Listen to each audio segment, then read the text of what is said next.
could tell you that I want you here with me, but you'll never love me like the way we used to be. Too far from Saturn, lost in the patterns. Where's the stars align so we could be free? Palms are sweaty, knees unsteady. I can't see my head on straight. Heart is heavy, wasn't ready. Don't think I can see your face. Now we're just friends. Hold on to the ends. It feels like forever. 今回は和歌山県の道の駅に向かっております。和歌山県の道の駅はもう今はですね、ほぼ回り終わりまして、今日向かっていく最後の一駅ですね。道の駅那智に行くと和歌山県の道の駅は全て回り終わったということになります。最後のですね、和歌山県の道の駅ということになります。で、今日の和歌山県の道の駅はですね、一番遠いところにある道の駅ということで、大阪を早朝に出発しまして、今は阪和自動車道をですね走っています。今が海南という場所ですね。ですのでまだまだですね、あと1時間半ぐらいですか、違うなあと2時間半ぐらいかな。那智までは2時間半ぐらいかかる感じにはなるんですが、途中ですね、串本とかに寄り道をしながら道の駅那智の方に向かっていこうと思っています。今は湯浅小郷道路を走っております。ちょうど湯浅のインターチェンジとパーキングエリアとある場所ですねを通過しているところです。和歌山県の道の駅シリーズはですね、もうほとんどがですね高速道路を使って南の方に行くということが多かったので、この辺りはですね、もうよく走ってきた道みたいな感じになっております。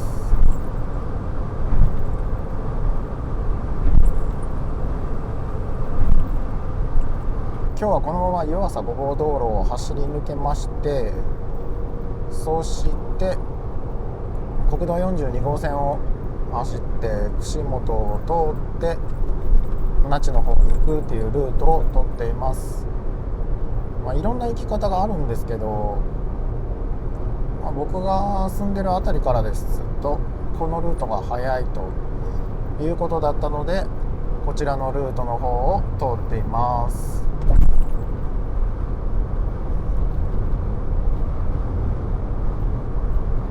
ここの高速道路の風景もですね、何度も動画の中で出てきたんじゃないかなというふうに思いますね。雲南サービスエリアが阪和道の最後のサービスエリアということでですね、トイレ寄れと煽られてしまっているので寄っておきましょう。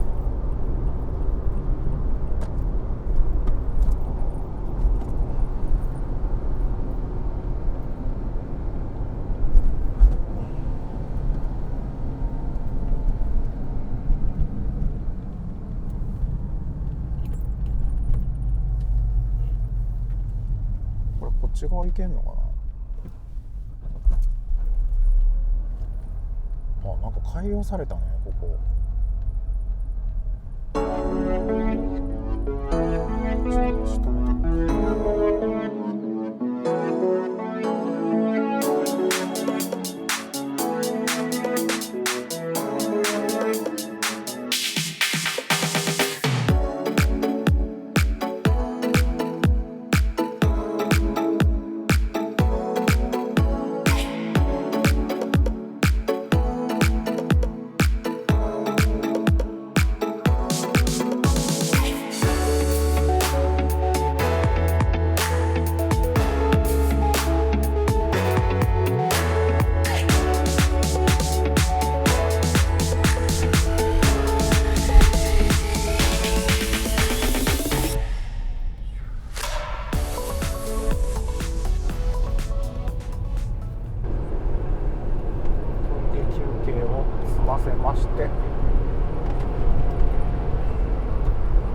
ばらく高速道路を進んでいきます。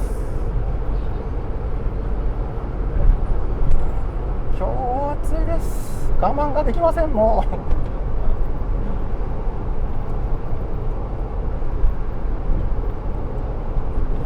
うエアコンが必要になるとは思わなかったです。南紀田辺本線までの料金所までですね、やってきました。あ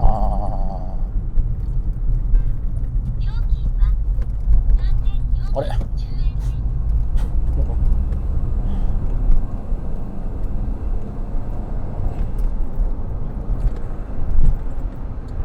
ここからが紀勢道に入ります。紀勢自動車道って言った方がいいかな。紀勢自動車道に入ります。ちなみにこの時点で道の駅那智まではですね93キロですね、残りあります。やっぱり遠いですね。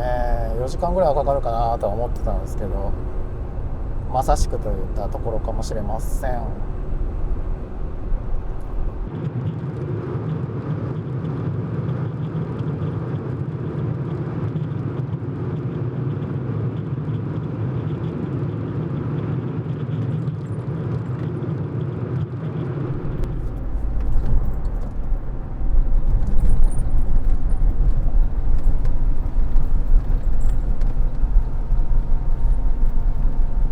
ここで規制道路が終了です。今目の前ではこの続きの道を工事してますね。なんかすごいな。前よりかはすごいことになってる気がする。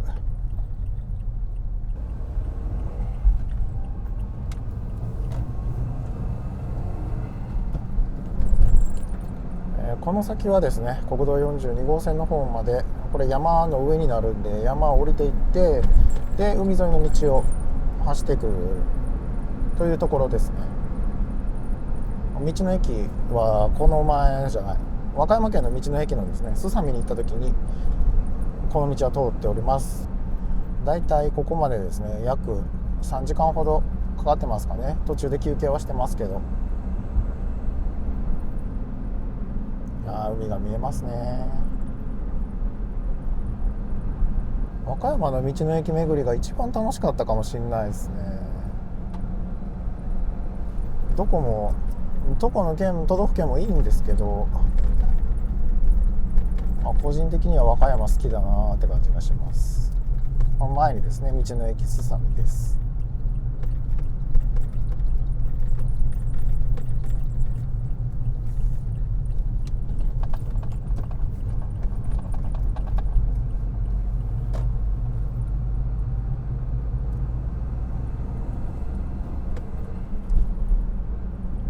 ここからがですね、国道42号線です。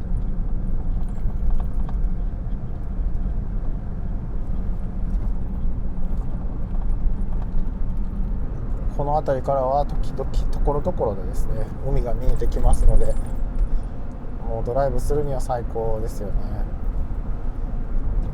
規制道路とか高速道路が通っていくとですね、こういう国道って通らなくても良くなってくるんですけど、でも景色のいいドライブを楽しむんだったら高速道路よりもこういう道を走る方がいいですよね。和歌山は特になんか国道42号線が海沿いを走るところがところどころにあるので、時間はかかりますけど国道42号線のドライブも楽しめると思います。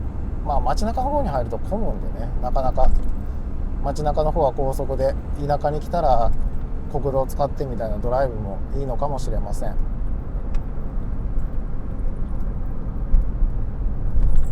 串本町に入ります。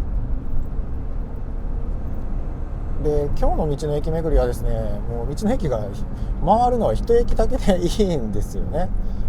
一駅だけしか回らなくていいので、それだとちょっと面白くないなと思って、で今日思ってたのがですね、前に道の駅串本にあるのが、串本じゃない、太地町ですね。串本町の隣の太地町にある道の駅胎児があるんですけど、そこでクジラ系のものを食べたいって、おーいいね、きれいきれい、クジラ系のものを食べたいって思ってたんですけど、食べることができていなくって、ちょっと残念だったので、なんかクジラ系のものが食べたいなっていうのと、あとはですね、せっかくここに来たらですね、串本ですよね。串本の方の南の方の島の方っつったらいいんですかね、あれ島って言っていいのかちょっと僕分かんないですけど、そっちの方も行きたかったので、海中公園ですよね。多分まだ空いてないと思うんですけど、なんかそっちの方も行けたらなーって思ってるんですよね。海中公園はね、行ったことがない。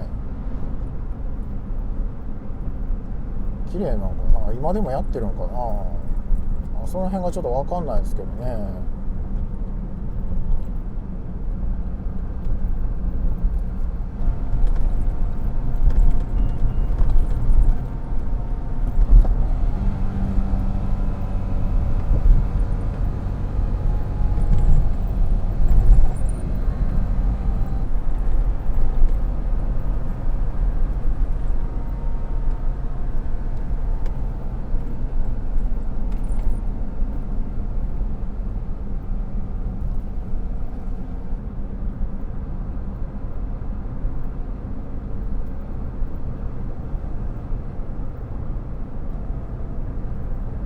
ここまでですね、結構な数の道の駅巡りをしてきました。もう日帰りなんで、全国回ってる人みたいに比べるとですね、全然大したことはないんですけども、近畿圏ですね、のんびりと回ってきまして、お休みの日を使って回ってきたわけなんですけども、今でもうほぼほぼですね、近畿圏の道の駅を回ってきまして、やっぱり道の駅巡りはですね、すごく魅力のあるドライブ旅だなと思いますね。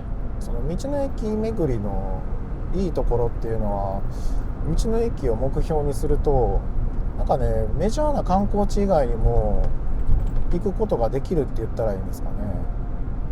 なんかね、知らないその街の景色を見たりとか、多分ここを目的にするだけだったら1回来たらもう二度と来ないだろうなっていうようなところとかがですね、なんか深く知れると言ったらいいんですかね、また来たくなるって思うことが多いような、多い気がしますね。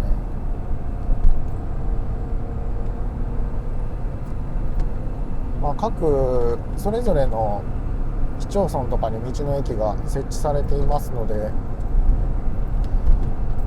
その場所場所ごとに持ってる魅力っていうのは全然違いますし、それに触れることができるとですね、その街のことがより深く知りたくなると言ったらいいですかね。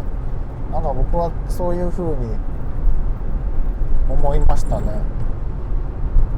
なので多分旅行だけだったりドライブだけだったら素通りしただろうなっていうところを泊まって観光してみたりとか、本当に知らない観光地に出会えたりとか、そういうのがですね、道の駅の旅ですね。道の駅を目的にした旅をしていいなと思うところです。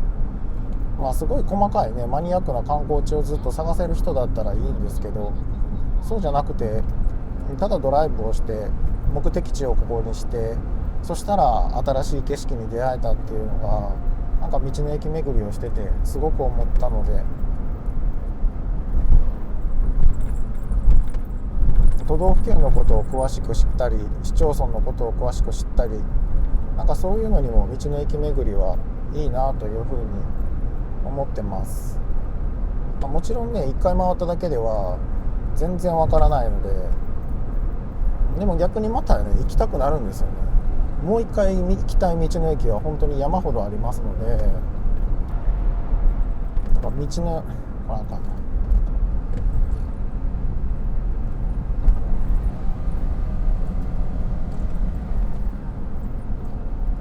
これか、ここか、ちょっと寄ってみる。まだ開いてないよね、きっと。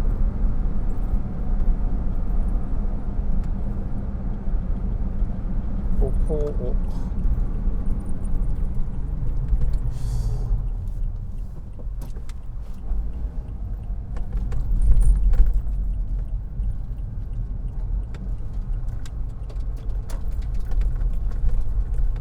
串本がなんだかんだ話をしてたらですね、串本海中公園に来ました。また今日も YouTuber がいてますねYouTuber がいてますね。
串本海中公園ですね、やってないと思って寄ったら朝9時からですね空いてるっていうことで、せっかくだったのでちょっと行ってみたかったんでね、前から行ってみました。水族館になってて、入場料とその海中の中を見れるやつを合わせて2000円ぐらいだったんで、まあ水族館としたらそんなもんでしょう。めちゃくちゃ高いっていうわけではないと思います。見る価値はまあまああるんじゃないですかね。また来たらこっちに来たらまた寄りたいなとは思います。特に海の中のなんて言ったらいいの、あれは海中展望塔なんかちょっと分かんないんですけど、あれが特に良かったですね。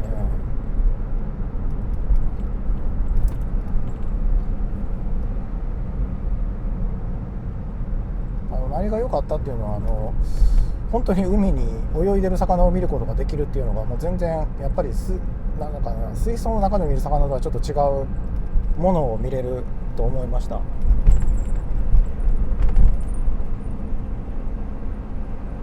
水槽の中で泳いでる魚ってどうしても波もないし落ち着いてる状態なんですけど、海の中の魚はやっぱり波のあるところで泳いでるんで泳ぎ方とかも違いますしね。なんか僕個人的には見てて非常に面白かったです。よりスポットとしてはいいですよね。で時間の方はですねもう11時になってしまっていて、この先は一番の目標は今日はあくまで道の駅なので、この先はもう道の駅の方に向かっていくことにはなるんですけども、その前にですね、本当は串本の島になってるところって言ったらいいんですか、さっきもなんか同じようなこと言ってたような気がするな。そこに寄りたかったんですけども、寄りたかったですし、もう寄る気満々だったんですけども、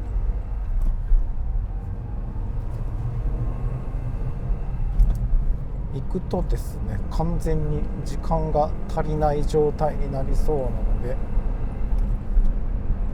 まずはちょっと道の駅を目指していこうと思います。で次に目指していく道の駅ですね、次にじゃないわ、今日目指している道の駅は、道の駅那智なんですけども、その手前に、いろんな道の駅あるんですよね。このまま走っていくと橋杭岩っていう道の駅がありまして、そこもねまたいいんですよね。景色がとても綺麗です。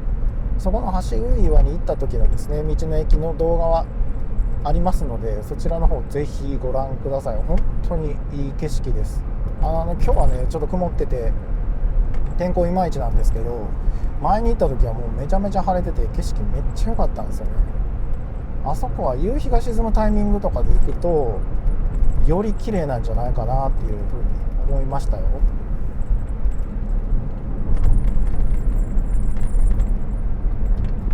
でこの辺は本当に道の駅がいろいろありまして、もうちょっと山手の方に行くとですね虫食い岩とかですね岩系の道の駅がすごくあります。この辺りも全て行っておりますし、道の駅の動画ありますので見てください。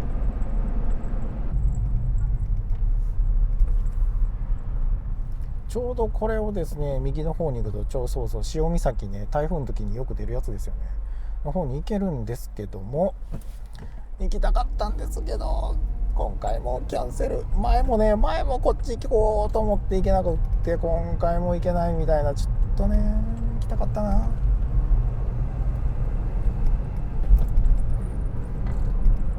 ただ串本の方とかねまだまだここは気概があるなって思うんで、改めて来ると思いますけどね、まだもう一回回りたいなっていうのがあって、それをした時にですねなんていうんですかね、見に来てもらうじゃないわ、その時にまた見に来ようと思います。串本のですね街中を抜けていきます。水曜限定巻き寿司さんま寿司、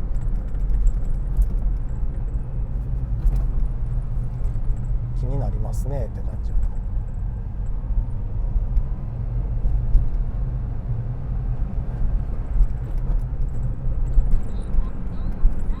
薄皮まんじゅうって美味しいんかな、老舗っぽい店やった。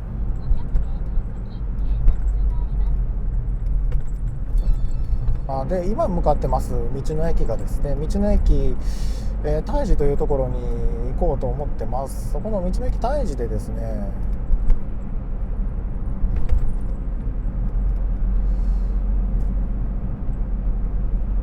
前に食べることができなかった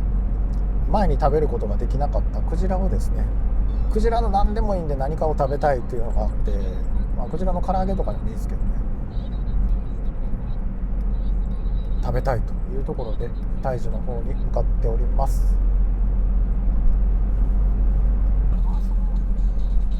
ここが橋杭岩です。ちょっと寄ったろう。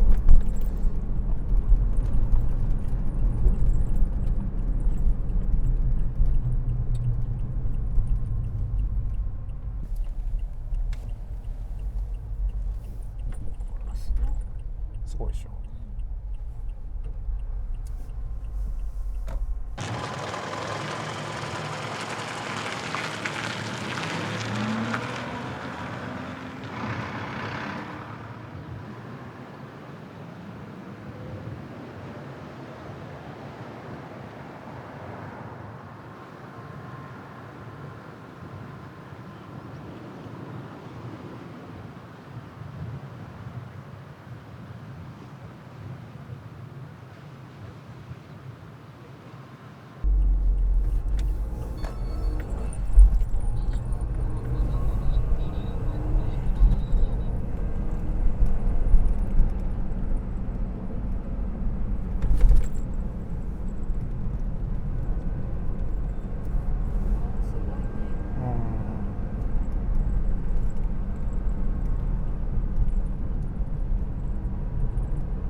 ちょっとだけ串本橋杭岩に寄り道してきました。ちょっと妻が景色を見たことがなかったのでちょっと見てもらおうと思って泊まりました。今日はね、残念ながら曇りだったので、前晴れてる時と比べたらですね、晴れてるところ、やっぱ晴れてる時の方が景色はもっと綺麗な感じはしますけど、それでもなんていうんですかね、立っている岩っていうのが圧巻の景色なので、こっちに来たら見逃せないなとは思いますね。絶対に立ち止まってほしい場所です。で、岩巡りをされる方はですね、この先に虫食い岩、虫食い岩、滝の灰太郎で一枚岩っていうところがずっと道の駅があって、その自然のスポットのところにあるので、ぜひ行ってみてもらうと、なかなか自然が作り出した岩を見てるとそれだけでもすごいなと感動させられます。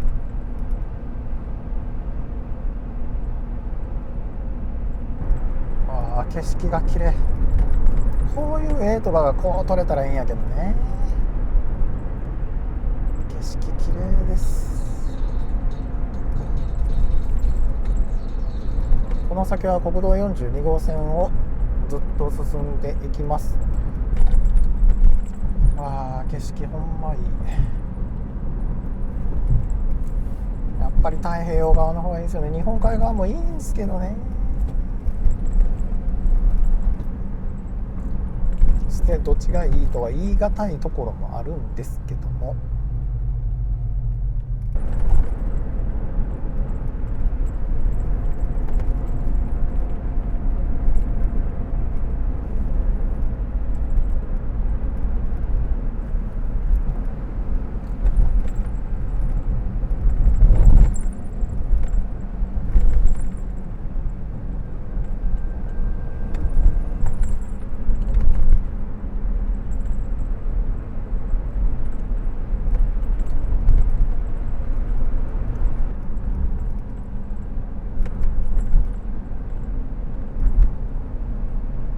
ここからの景色もすげえ綺麗よ。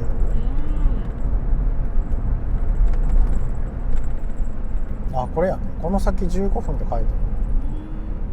15分ほど進んだところにですね、道の駅大樹がありまして、多分まだちょうどお昼の時間に着くんで、クジラの何かは食べれそうです。那智の道の駅に行った時に何も物が売ってなさそうな気がするから怖いんよね。道の駅大樹にもね寄りたいんですけど、もちろんクジラ食べたいんですけど、あんまり遅い時間に道の駅那智に行くと、多分ですけどね、道の駅那智に何もないみたいな、買えるものないじゃんみたいな感じになってしまうと、それはそれで困るので、これ悩ましいですよね。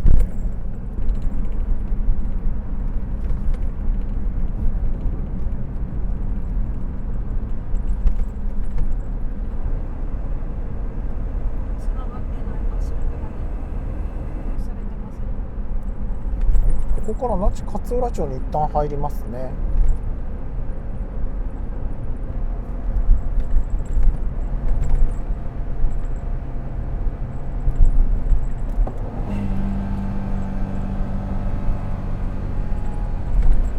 もうちょっとしたらですね、道の駅大樹に着くと思います。そこでちょっとだけ買って、クジラの唐揚げがあるから唐揚げだけ買ってクジラ食べようかな。いろいろあるんですけどね、クジラ3種盛りとかね。それだけちょっとちらっと食べるか。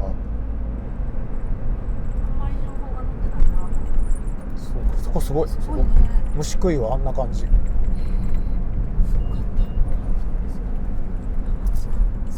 そうほんまにあんな感じ。あれのもっとすごい、なんかもっと上までダーってなってる感じ。なんか結構どこで行ってもそういうのってあるんやなーって。国道42号線をひたすら北になりますけどね、北東北東って言ってもいいですかね。今は北に向かってると思うんですけど、変わってます。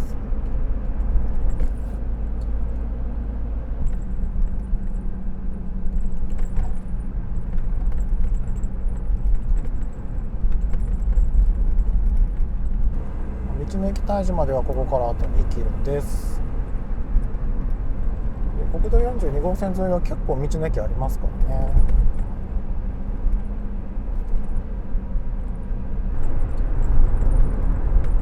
落合博満野球記念館だけど、落合ってこの辺の人やっけ。太地町に入ります。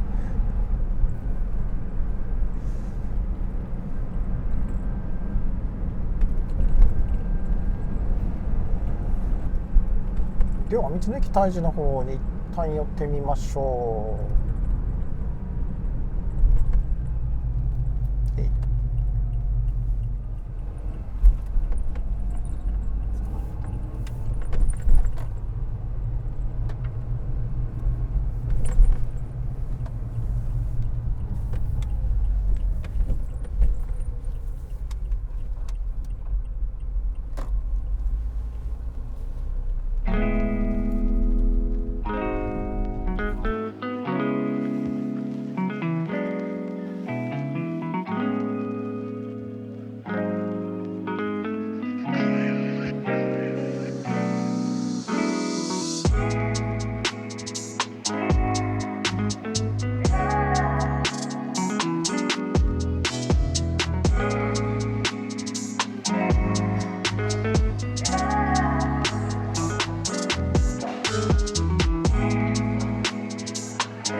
来た道を戻っての方が早いとはなっててるんですが、42号線の方に行こうと思います。今日はクジラを見事に食べることができました。ラッキーです。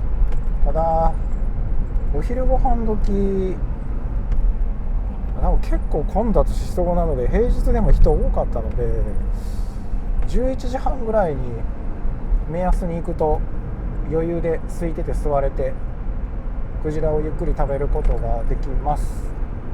また道の駅で必ず食べなくてもいいと思うので、周りにはクジラの料理店が結構あるので、調べてそちらの方行くのもありなんじゃないかなと思います。その方がもしかしたらゆっくり食べることができるかもしれません。気軽にクジラを食べたい人はですね、道の駅を利用してもらったらと思います。太地町を抜けまして、また那智勝浦町に入ってきます。次が今日の本来の目的地、道の駅那智の方に向かっていきます。道の駅那智はですね、すぐ近くてここから10分ほどで着きます。前回に来た時に行っとけばよかったぐらいな感じでしたね。太地町にねぐらいの近さです。この辺には湯川温泉という温泉があるみたいですね。温泉マークがナビに出ております。一泊してなんだっけ、一個だけ岐阜があるので、岐阜と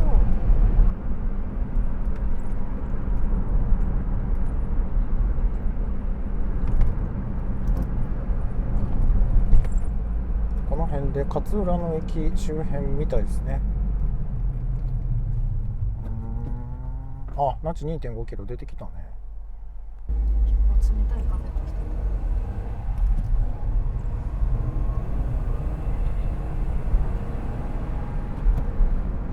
る。前にはですね JR の紀伊勝浦駅が見えてます。結構大きそうな駅ですね。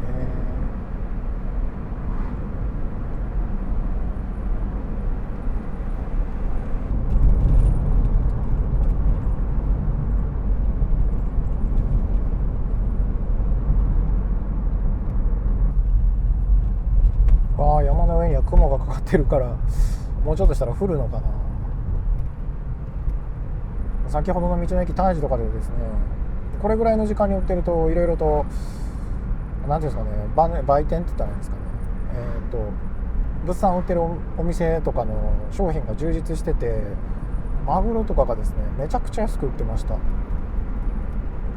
大阪で買うよりも絶対美味しいマグロがかなり安いみたいな状況になってるので、いいですよね。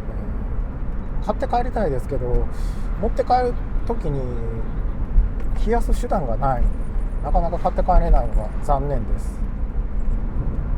安い168円。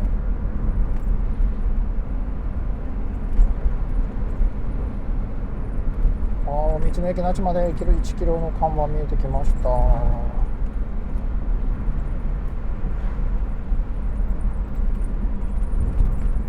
那智の駅のあれなんですかね、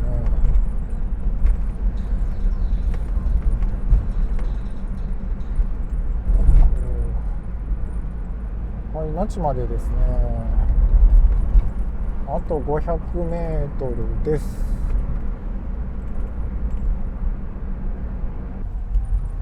はい、道の駅那智に到着です。これを乗るか。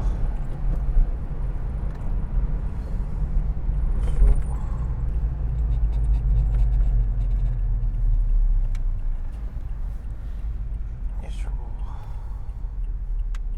っちも止めれたかな。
和歌山県の道の駅最後のですね、道の駅那智に行ってきました。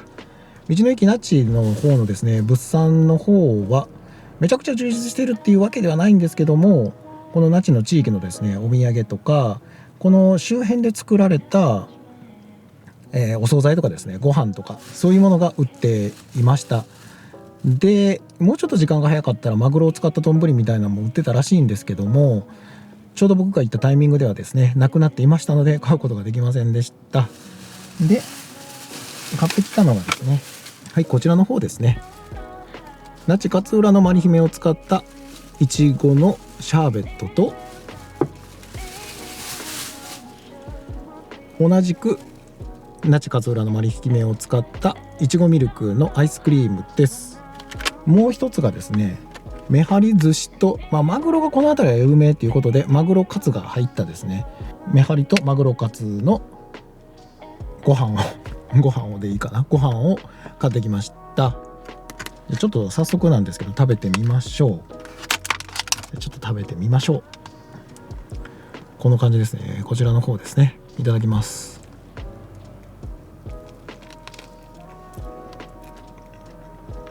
あ、これも美味しいわ。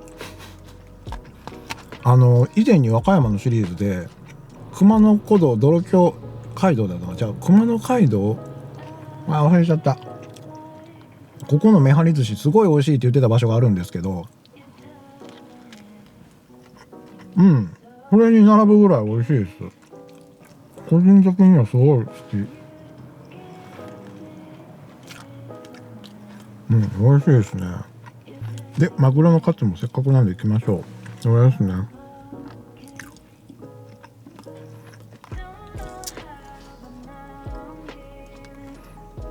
身が締まってる感じがします。でもなんやろこれは。なんかお肉のカツみたいな感じで食べることができますね。美味しい。ちょっと魚の風味がしますけどね。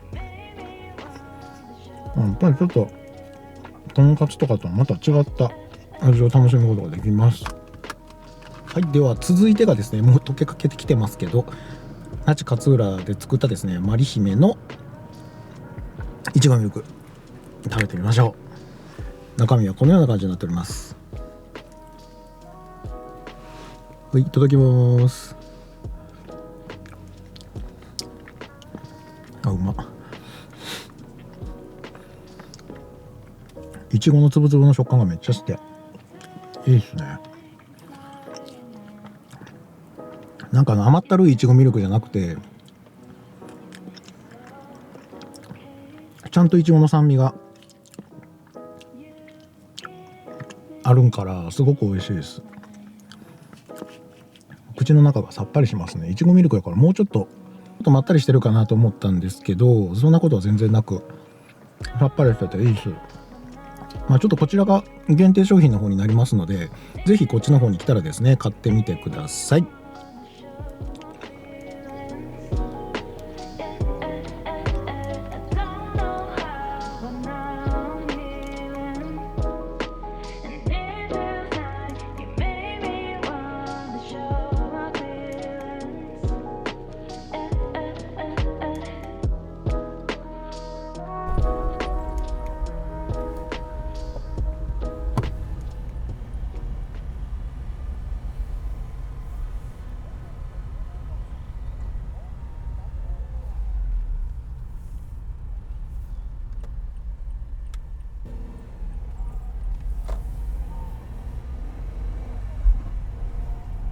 ものすごい雨マークですけどね。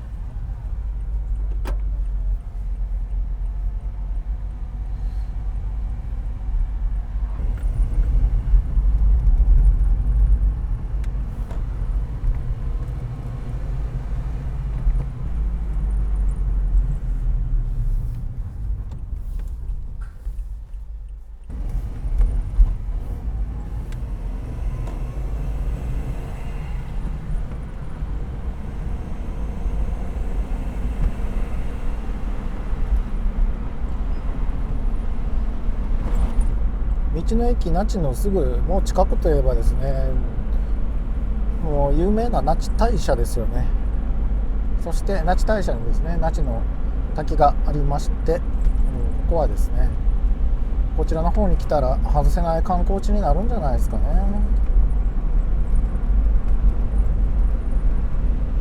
以前にいつだったかな、もうだいぶ前の話になりますけどね、3年4年もっと前かな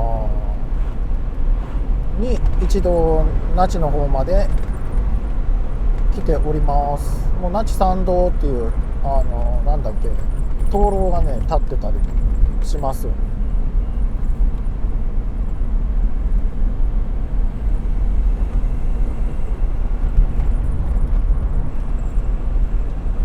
結構降ってきましたかね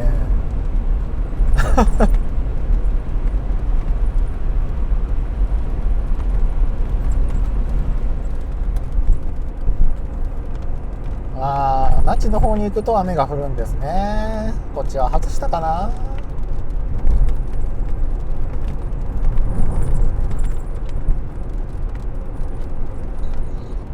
まあね、雨が降るのは悲しいんですが、せっかくこっちまで来たので行ってみましょ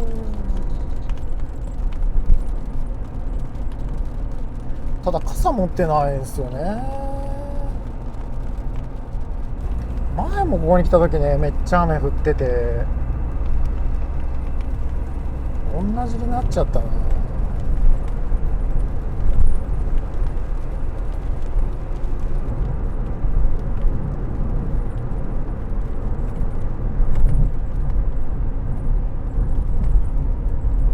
こっから那智まで歩くのか。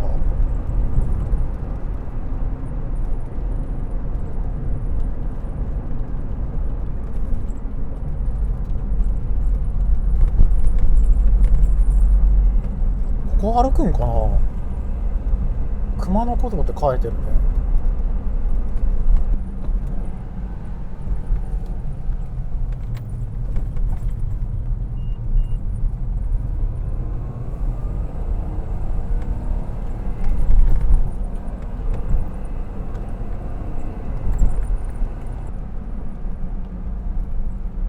めちゃめちゃ人が歩いてるよ。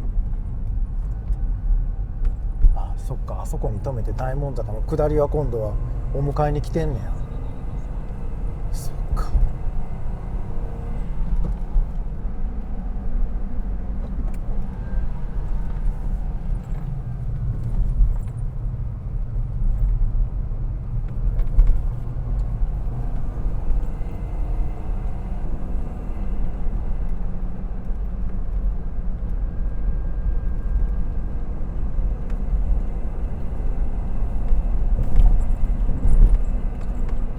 ここ空いてると思う？徒歩1分先の階段いや、ここ前もねここに止めて、が、空いてる？空いてるのは空いてる。空いてる。よいしょよいしょ。あっちの端の方に止めようかな。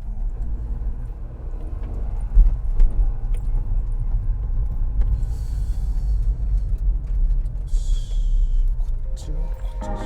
いや、こっちにしようか。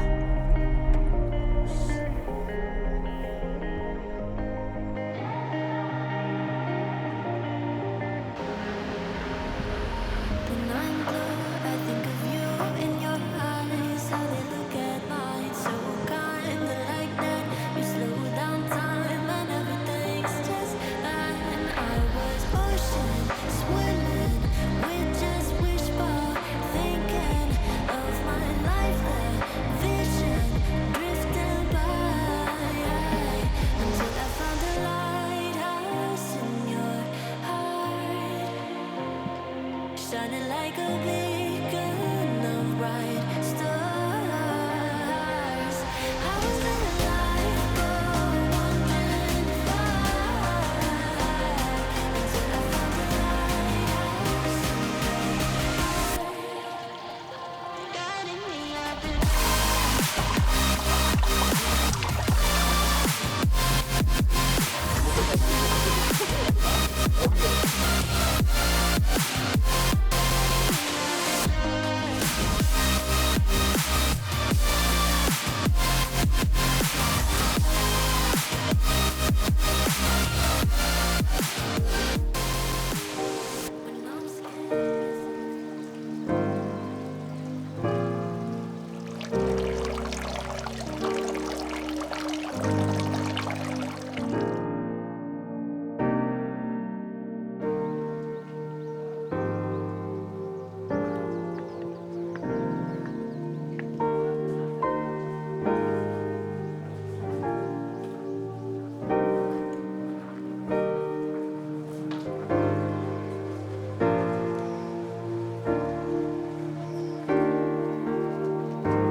shining like a beacon of bright stars.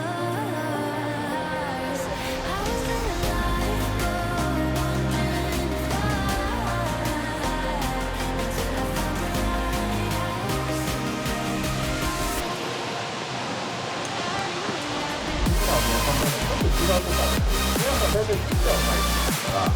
I found the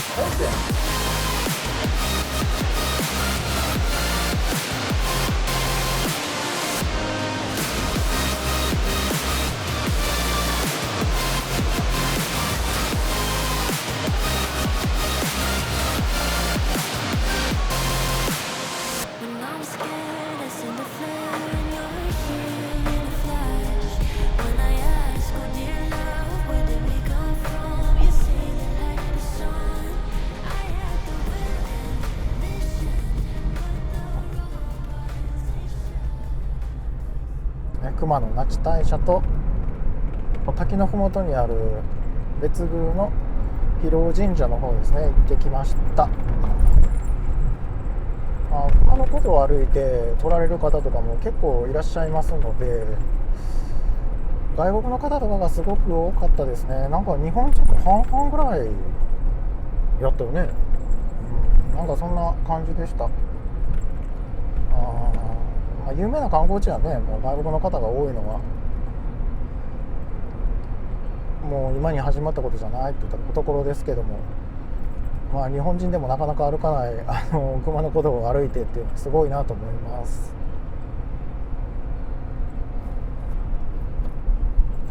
もう僕はちょっと歩いただけで膝がダメになるのでよう歩かないですけどね。ただ本当に見応えのある滝と境内の雰囲気っていうのは那智まで来たら味わっておいていいのかなというふうに思いました。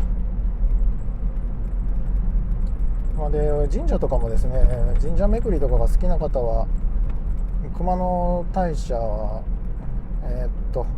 熊野の三社参りですね、この辺りでできますので、熊野本宮大社もあって那智大社もあって、もう一個がすぐ忘れるんですよね。熊野玉置神社だったかな、新宮の方にあるんですけど、その3社をですねお参り行くっていうのもおすすめです。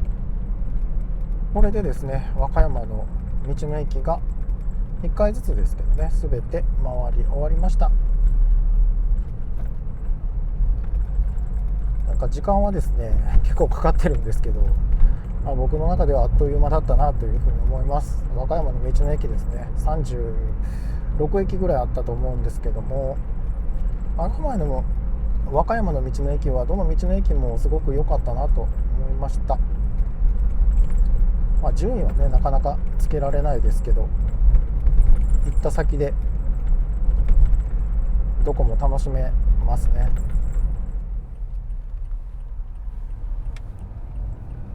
ここからは自動車専用道路の方入っていきます。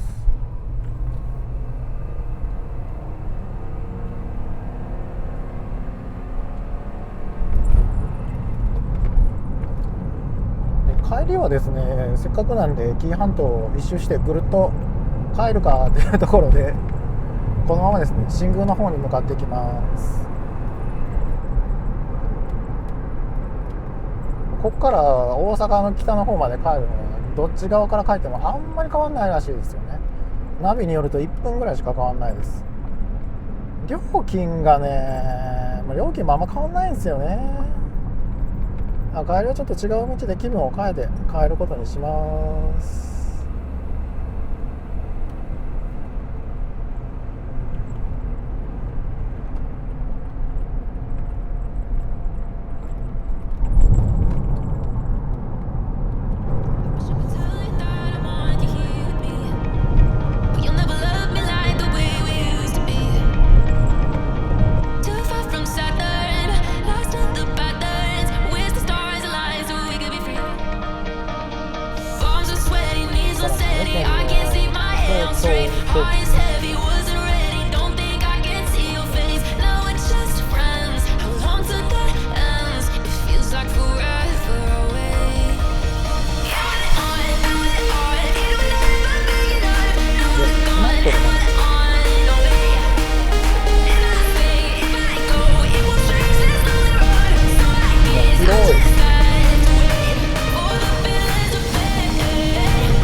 カープ T 横浜1.5キロ